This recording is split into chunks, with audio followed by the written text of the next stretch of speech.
Bueno, pues tenemos la oportunidad de hablar con una periodista, compañera, escritora, que ha publicado un libro recientemente, Las semillas del silencio se llama. Va por la tercera edición y ella es Soraya Romero Hernández. ¿Qué tal, Soraya? Encantada. Hola Teresa, buenas tardes, encantada de saludarte. Buenas tardes. No nos conocíamos personalmente. Esta ha sido una oportunidad para poder hablar de un tema tan bonito y a la vez tan triste como es que los niños pequeños no sean queridos y a la hora de nacer y que haya familias, bueno, pues que intenten ocultar ese tipo de historias. Vayamos al principio, Soraya. ¿Por qué Las semillas del silencio es el nombre? Y podías avanzarnos un poco de qué va tu libro. Bueno, mi libro es el resultado de un proceso de investigación que se inició sin yo saberlo realmente en 2017, cuando me hice donante de médula ósea en Suiza, que es donde yo resido. La Cruz Roja, que es la institución encargada de realizar este tipo de procesos, me envió el carné de donante y junto a ese carné recibí una especie de coordenadas que podía introducir en una aplicación y arrojaban resultados de coincidencias genéticas a lo largo del mundo, es decir, prevalencia genética, quién tenía esas Es- coincidencias conmigo en diferentes países. Pues salió presencia en México, Turquía, Reino Unido y aquello me llamó tantísimo la atención que me lancé a construir el árbol genealógico de la familia. Y fue al llegar a la abuela de mi madre, mi bisabuela Jerónima, cuando encontramos este primer obstáculo, ¿no? Ese hueco de información en el que realmente nadie sabía muy bien de dónde venía. Esta información se quedó un poco flotando. A los pocos días mi madre me dijo que ella siempre había escuchado que su abuela era inclusera y ya con ese término en mente fue cuando empecé a unir cabos, ¿no? Y fue a Claro. partir de ahí que supimos que los incluseros pues habían sido niños abandonados en las inclusas o en iglesias en la época, bueno, casi en cualquier sitio, ¿no? Siempre se Claro. les remitía luego a las inclusas. Y di por hecho que si había sido abandonada en una iglesia, en un pequeño pueblo de Ávila, que era la referencia que ellos tenían al comienzo, pues di por hecho que después de la guerra civil no quedaría nada, ya que se quemaron muchos documentos. Sin embargo, tuve la suerte de dar luego con una tesis doctoral de mi amiga Carmen Maceiras, historiadora madrileña, y bueno, ahí me di cuenta que todavía se conservaban los documentos de estas miles y miles de criaturas abandonadas. Hablamos en Madrid de hasta 650.000 niños en 4 siglos de actividad que tuvo la ¿Esta inclusa. actividad cuándo comenzó y cuándo terminó? ¿Y por qué?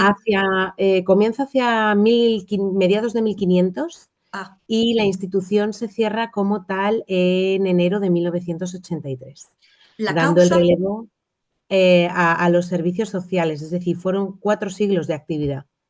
o sea, dieron el relevo a los actuales servicios sociales de cada Eso es. ciudad, municipio. Eso es, eso Madre es. Si mía. no, siempre, o sea, la gestora de todos estos niños, pues eran estas instituciones inclusas que estaban gestionadas pues por hermanas de la caridad y por la iglesia. Claro, la verdad es que vayamos al principio, si te parece, con doña Roberta y luego terminaremos con Jerónima, que fue tu bisabuela y es el personaje entrañable, luchador, una persona dura, dura, que salió adelante, pero mira, al final la vida pone a cada uno en su sitio y terminó feliz con muchos hijos alrededor y una bisnieta como tú que le ha hecho un reconocimiento como se merece. Entonces, yo creo que podríamos empezar por doña Roberta, esa abuela de Jerónima que, bueno, trama mentiras hasta límites insospechados y que pertenece a una familia, a los Ulloa o algo así, ¿no? López Ulloa, sí, este libro en realidad cuenta con 3 personajes, es un libro que está, lo tengo aquí, lo voy a enseñar para Eso eh, es. los interesados. Es un libro que cuenta, está formado por 10 capítulos a través de 10 personajes, cada capítulo recibe el nombre de un personaje. Hay 3 personajes completamente reales que fueron mi bisabuela Jerónima, mi bisabuelo Manuel y Juliana, que fue, bueno, hermana no de sangre, pero sí de corazón de Jerónima, y el resto es una ficción creada y construida en torno a esta realidad, basado todo en hechos reales, con cualquier dato real, es decir, este libro también tiene una vertiente muy periodística, que es la de ofrecer al lector que pueda contrastar todos los datos que va a encontrar. Es un paseo por el Madrid decimonónico y por la Claro, España rural del 19. Y concretamente el personaje de Roberta, este personaje ficcionado que hace de abuela de de Jerónima, Jerónima. es quizá uno de los primeros personajes que yo fui urdiendo en mi cabeza. Yo me había propuesto, cuando ya pude tener una línea de investigación, que si encontraba a mi bisabuela y encontraba sus datos, escribiría sobre ella, pero en ese lapsus que fue agosto de 2021 y diciembre de 2021, que es cuando pude finalmente ir al Archivo Regional de la Comunidad de Madrid, yo ya esos 4 meses había urdido una trama en mi cabeza y lo que yo quería contar, ¿no? A Ya lo pesar tenías. de, de que no tuviera toda la historia conectada, de que ni siquiera supiera lo que había pasado con Jerónima, cuál era Sí, su historia real, pero ese personaje ya tenía muy claro, habiendo estudiado bien la tesis de Carmen Maceiras, que tenía que representar esa mujer dura, víctima quizá bueno, quizá no, con certeza, del peso de la moralidad del siglo XIX, que sí. manejaba la vida de las mujeres, de ese ángel del hogar, ¿no? De la representación de la mujer en casa haciendo las tareas propias de la mujer y del ejemplo de rectitud y moralidad, ¿no? Esa moral, Eh, Eso es, viene esa de moral. además una estructura familiar en la que como primogénita y como primera nieta se espera muchísimo de ella, ¿no? Porque ella es marquesa, hereda un marquesado, entonces tiene que estar al nivel Estar de esa carga que ella en un viene nivel. heredando, ¿no? Sí. Y ella tiene sus propios demonios. Es en sí un personaje, creo que psicológicamente muy interesante, porque arrastra una serie de demonios, de preguntas que ella misma no ha sabido resolver en su juventud. Y como suele suceder, porque sigue sucediendo, Teresa, pues a veces los padres proyectamos frustraciones en los En hijos, los esos hijos. deseos de lo que querríamos para ellos porque creemos que es lo mejor. Y eso es lo que Roberta proyecta en Águeda, que es su hija En en la su hija. novela. Que al final, el final de Águeda es tan triste porque Águeda, hablemos de Las semillas del silencio, es un Ujú. libro que además tiene una foto súper llamativa y espectacular, porque ya con esto te llama a comprar el libro. Especialmente recomendamos para Navidad estos libros porque no solo la Navidad es alegría y felicidad, también es reflexión y dedicarle un tiempo a reflexionar y a pensar. Bueno, pues en este caso, claro, el final de la madre de tu bisabuela es triste, pero claro, tú lo has novelado eso, Eso es novelado, eso es. No vamos a adelantar al lector, vamos a hacerle nada aquí más. ningún Solo por adelanto eso he de la dicho trama, triste. pero es cierto que es novelado, pero es una novela, como te digo, Teresa, una ficción basada en hechos reales. La tesis de Carmen Maceiras, que arroja datos muy interesantes y que realmente es una joya de la investigación, muestra la realidad cruda del futuro al que estaban abocadas estas mujeres, En la que la inclusión. mayoría de las veces se veían forzadas a abandonar a sus hijos por falta de recursos, tanto por falta de recursos como por prejuicios, ¿no? La única manera de poder recuperar tu vida de una manera decente era que nadie se enterara del embarazo y, por supuesto, luego dejarlo a su suerte. ¿Qué sucedía? Que había casos en los que estas mujeres que iban a parir a la inclusa y Casa de la Maternidad de Madrid, porque Sí, en la además. época eran dos edificios conectados por unos túneles subterráneos para preservar siempre la reputación de las madres, ¿no? El anonimato. Al final, algunas de esas madres se arrepentían y querían quedarse con esos niños. Y Y no podían. esa moralidad tan perversa de la que hablamos hacía que, incluso sabiendo que el índice de mortalidad era enorme, porque no había más de cría para amamantar a todos, no había suficiente leche para todas esas criaturas, se les negaba y se les decía que no, porque la penitencia al pecado cometido era arrancar esas criaturas de sus brazos y llevárselas lo más lejos posible para que no hubiera posibilidad de localizarlos. El castigo. Ujú, eso Se es. llama el castigo por tus malas acciones, lo cual es tremendo, porque nadie tiene ese derecho o esa batuta mágica para castigar a nadie, porque somos iguales todos. En fin, la inclusa o casa de maternidad, ¿cómo accediste a ella? ¿Cómo conseguiste esa documentación? ¿Te facilitaron el entrar allí y acceder? Porque la documentación que tienes es muy... Tú luego has hecho un gran trabajo de investigación y una gran narrativa con tu libro, pero realmente los documentos que tienes son totalmente pocos, son muy pocos, muy poca Son muy, muy documentación. pocos.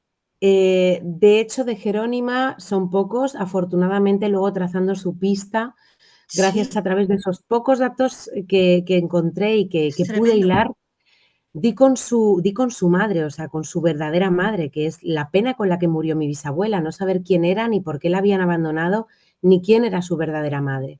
Pero es cierto que sobre estos datos, junto con todo lo que yo me había documentado con la tesis de Carmen, diferentes lecturas, porque desde el punto de vista académico sí se ha entrado en este tema antes. Sí es cierto Sí, que de manera novelada, aunque por ejemplo Galdós había pasado por el tema de los incluseros alguna sí, vez, nunca se había creado una novela de entrada de tal manera, de una manera tan profunda en esta trama bueno, vamos a decir medio compraventa de niños, porque al final se acabó estableciendo una especie de negocio detrás en el que las familias percibían unos pocos reales que realmente no les ayudaban a seguir adelante, pero hacían servir esos niños en el campo. Y cuando ese niño ya no le servía en una familia, pues traficaban entre ellos, ni siquiera volvían a pasar a veces por la inclusa ni se notificaba. Oye, tengo un niño, ¿te sirve? Y lo mandaban a otro pueblo y era muy fácil perder la pista de estos niños. era Por un eso, tráfico, era completamente, un por eso tráfico.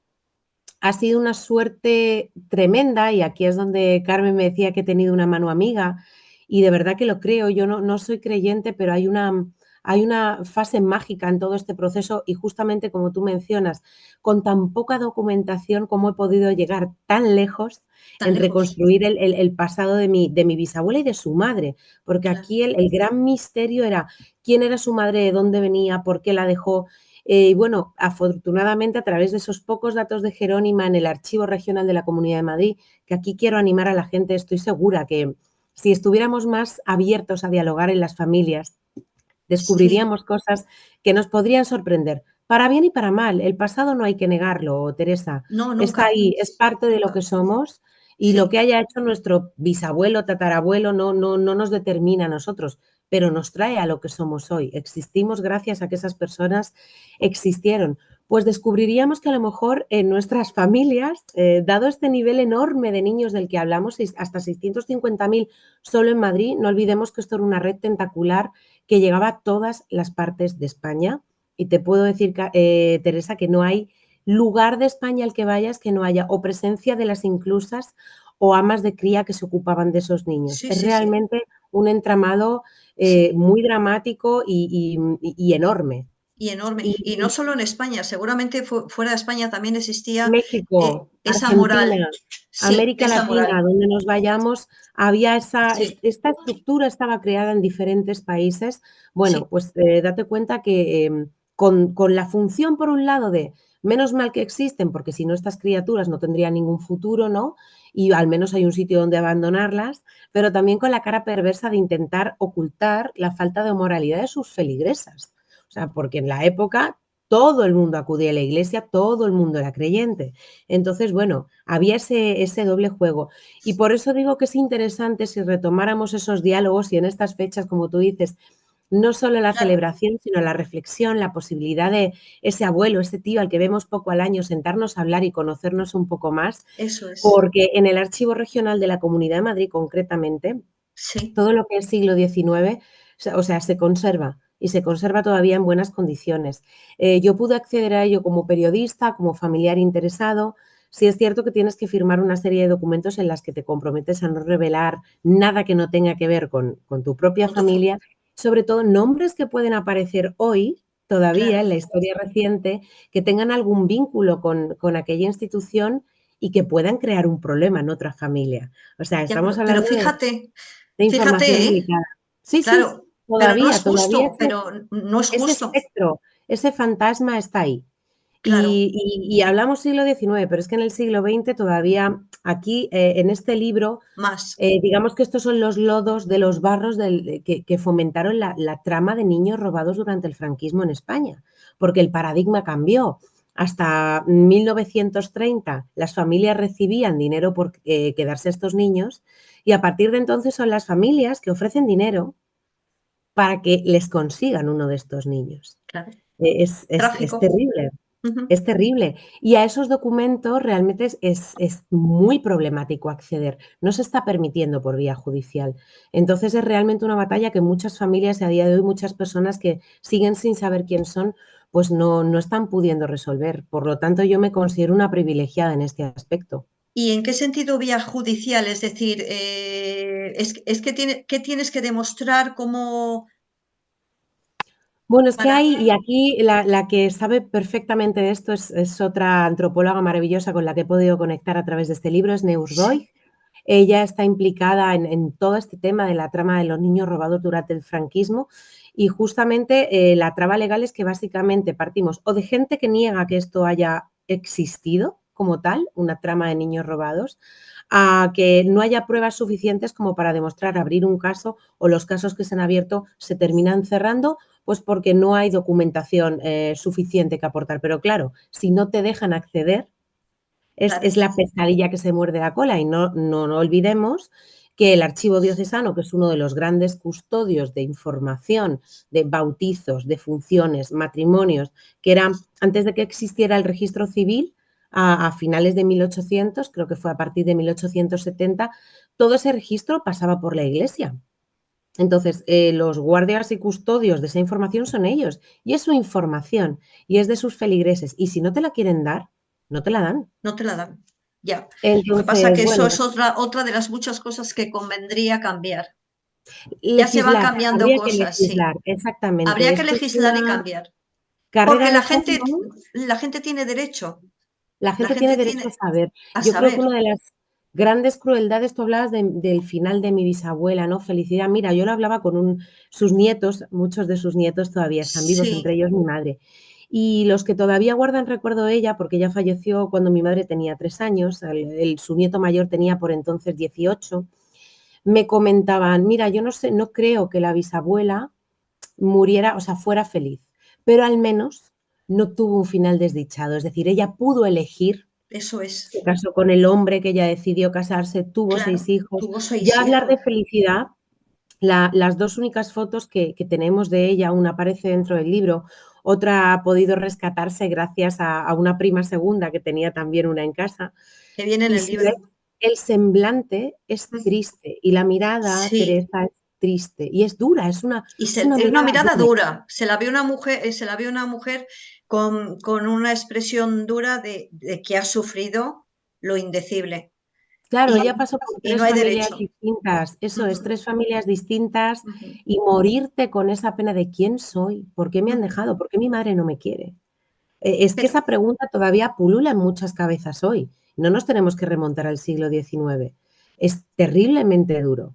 Y hay que contar con que habrá mujeres que no quieran que sepan quiénes son, pero es que hay familias a las que sí les han arrebatado esos niños. muchas. Entonces, bueno, creo que sin duda habría que legislar sobre este tema y va a ser algo, por lo menos los que estamos embarcados en estos temas de investigación, creo que tenemos que seguir remando en esa buena dirección para que se haga esa justicia social, ¿no? Así es. Has mencionado la tesis de Carmen. ¿Podrías decirnos un poco, bueno, en qué consiste? Porque puede interesar a las personas que nos puedan escuchar. Claro, la ¿Quién tesis es de Carmen Carmen? Maceiras, si me dejas la busco en un momento y os la Claro que enseño, sí. porque la tengo por aquí. Y esta tesis, que es una maravilla, ¿dónde te tengo, Carmen? A Sí, ver, está aquí. Tengo tantos libros que me pierdo.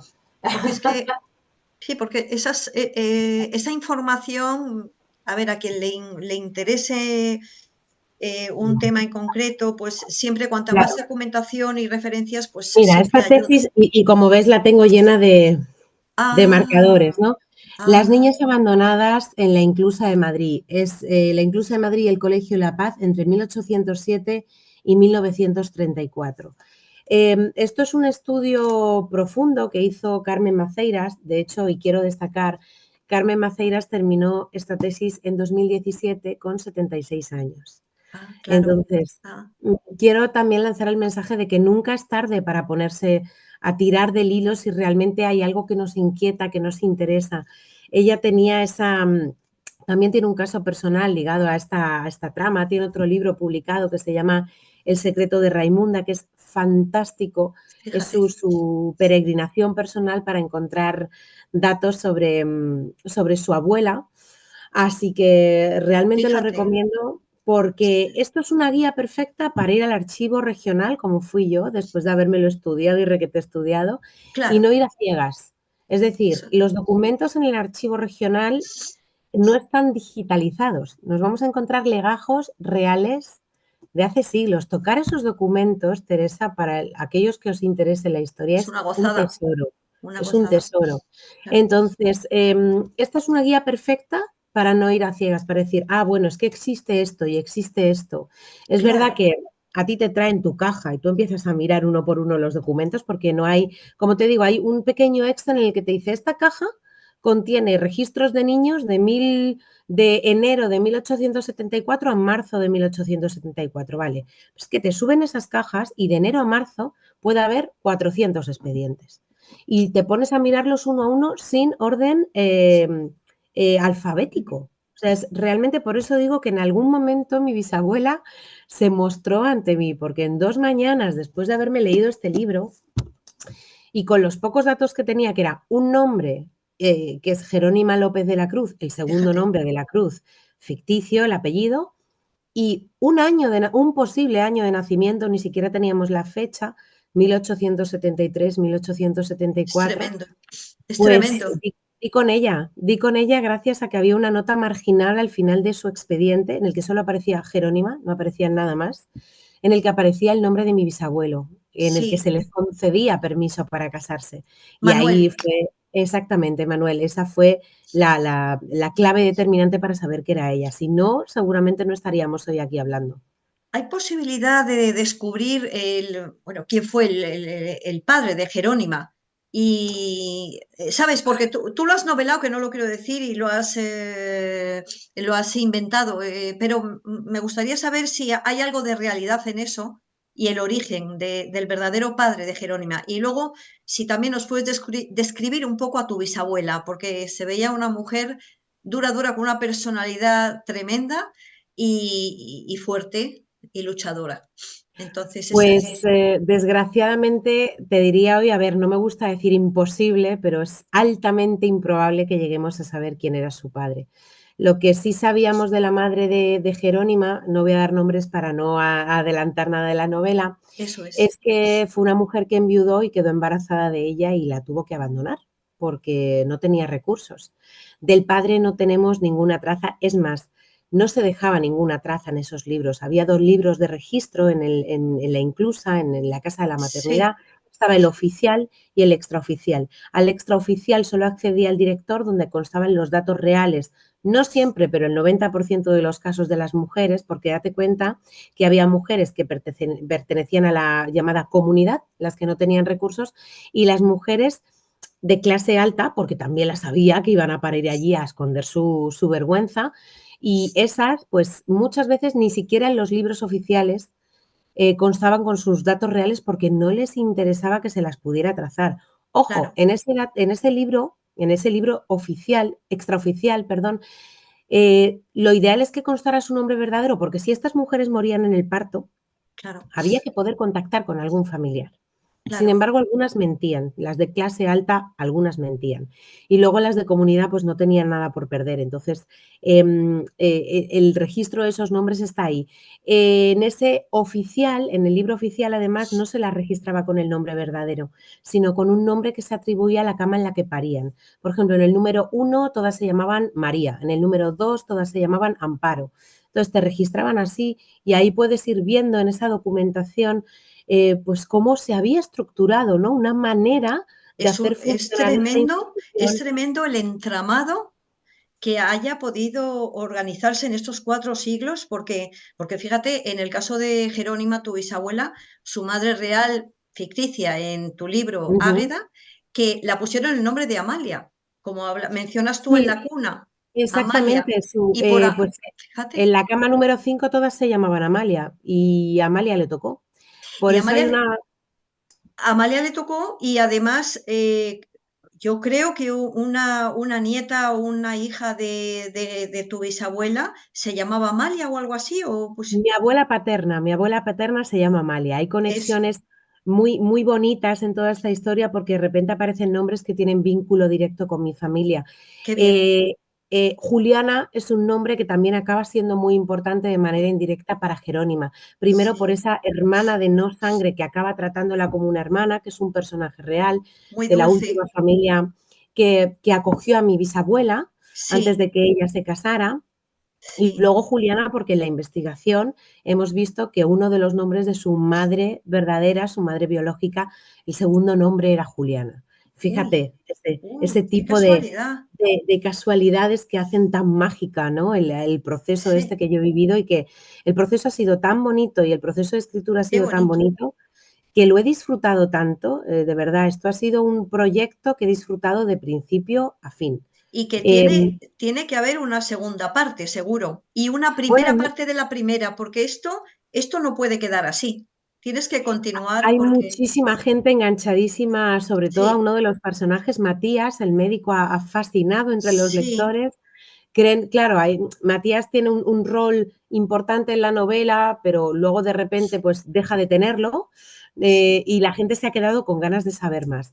Entonces, bueno, probablemente en algún momento, ahora tengo otro proyecto ya en mente, pero en Sí, algún momento voy a retomar este tema porque creo que es muy interesante. Y ojalá luego, que Teresa, sí. me preguntabas, después de lo de los orígenes, si te Sí, podía hablar un poco del carácter de mi bisabuela. Bueno, así es. mi madre no tiene grandes recuerdos de ella porque falleció cuando ella tenía 3 años, pero mi tía Pilar, que es la niña que aparece sujetando un bebé en la única foto que tenemos de ella, que aparece al final del libro, Sí, vivió esa con ella pi- entre los dos. Mira, tengo la foto, justo la tengo aquí delante mía para enseñarles eso ella, es. Sí, ¿de acuerdo? Ella es sí, sí, sí, sí. Jerónima. Sí. Pues ella, mi tía Pilar, que ahora tiene 90 años, vivió con ella entre los 2 y los 12 años. Ah, Y ella fue mi fuente principal cuando le dije, tía, quiero ponerme a escribir, háblame de ella, ¿qué recuerdas? Y me dice, pues mira, la recuerdo en la cocina y algún día maldecir diciendo, pero ¿por qué me habrá abandonado? O sea, ella pobrecilla, mascullando para sus alientos, ¿por qué me habrá abandonado? ¿Por qué no me quería? claro, Que es terrible, o sea, claro. imagínate como hijo pensar, pero ¿por qué no me quería? Entonces, ese dolor, ¿no? Y luego mi tía me contaba que era una mujer muy dura, muy, muy dispuesta a ayudar a todo el mundo. Dice, Sí, ella también, ayudaba en partos, si tenía que prestar un vaso de azúcar a un vecino, lo hacía, dice, lo que fuera. Dice, pero tú en tu casa y yo en la mía. Dice, no era una persona de muchos amigos, dice, porque masticaba una desconfianza natural. Es claro, normal, o sea, cuando de tú su vienes vida, de la vida que de haber tuvo. pasado exactamente ese tipo de vida, haber pasado por 3 familias distintas, no sé, muchas penurias y haber trabajado en el campo como ella trabajó, porque también recordaba que la habían explotado mucho, que había Claro, trabajado con cabras, de ahí está que yo intentara reflejar lo máximo posible esa sí, conexión de ella con esa los conexión animales. de ella con el campo y eh, este libro, desde luego, lo que es muy recomendable para que la gente lo compre estas Navidades. Este libro, ¿nos podías decir, Soraya, dónde se puede conseguir? Y es muy fácil porque es por internet, pero también está en otras tiendas. Este libro lo podemos conseguir de 3 maneras, a través de la web de la editorial Kailas, esta editorial que aparece aquí, Sí. Kailas, Ujú. a través de Amazon. Y también en librerías, es decir, en la web todostuslibros.com podemos mirar por diferentes zonas de España qué librerías lo tienen disponible. Y si Estupendo. no lo tienen, se puede pedir. O sea que todas las posibilidades del mundo al alcance del lector para que se lleven el ejemplar a casa, que además hoy te puedo comunicar, como tú bien has adelantado, Teresa, que mi editor ha anunciado que vamos a por esa tercera edición, que es un logro, un orgullo que esta historia esté llegando al corazón de tantos lectores. Está llegando porque además has descrito a tu bisabuela de una manera tan dulce, tan real y tan bonita, que es una persona que se ve que se merece que la historia le dé la razón y la historia se comporte con ella y le dé una oportunidad. Además, tu abuela, tu bisabuela Jerónima, ha tenido una descendencia enorme y ha tenido una historia allí en esas tierras de cerca de Madrid, en Soria o Ávila, no me acuerdo si era Es Candeleda, en Ávila, en Ávila. en Ávila, Soria, es que tierra Soria también aparece de alguna manera por en la historia, eso. descubrirá por qué está ahí Soria presente también. Sí, Ávila, sí, claro. tierra maravillosa. Entonces, 6 en algún lugar, bien, si no es cuestión religiosa ya, pero en algún lugar, en alguna estrella, estará tu bisabuela viéndote y diciéndote gracias. Seguro, algún día lo recibirás. Yo sí creo en esa energía, fíjate, en esa energía en Sí, el que somos energía y la energía se transforma y hay, por supuesto, hay algo de ella en mí, porque la genética no miente y aquí estoy y ella es sí, mi familia, pero como tú bien has dicho, de 6 nietos, bueno, de 6 hijos que tuvo mi bisabuela, creo que tenía 24 nietos, no sé fíjate, cuántos bisnietos, mi hijo ahora es tataranieto.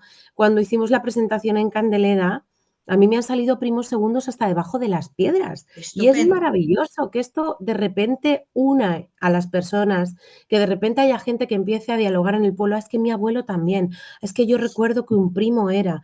Ese conocer quiénes somos, de dónde venimos, porque esas preguntas filosóficas con las que vamos por la vida, al menos la genealogía, el diálogo entre familias las puede resolver. El Claro, saber de dónde venimos y quiénes somos se puede resolver desde la historia y desde la genealogía. eso es. Eso es lo principal y ahí queda esa historia, las semillas del silencio, que, que narra la historia de Jerónima, una persona valiente, una mujer que tenía que haber nacido en el siglo XXI y no ahora, pero su bisnieta le está dando la justicia que se merece. Así que encantada de hablar contigo, Soraya, Muchísimas y, gracias, y- Teresa. y mucha suerte con este libro ya la tienes, pero mucha suerte en más ventas y, y también para los próximos proyectos, no lo dejes.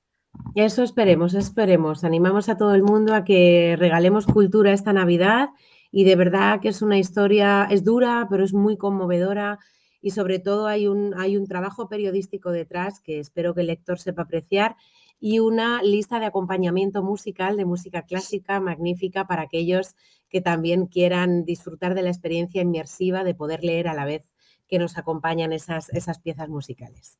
Es verdad, pues ahí queda y muchísima suerte, felices fiestas y, Igualmente, hasta la y, próxima, y Teresa. nos vemos en el próximo libro, si Nos no vemos, sin antes. duda. Hasta luego. Encantada, adiós.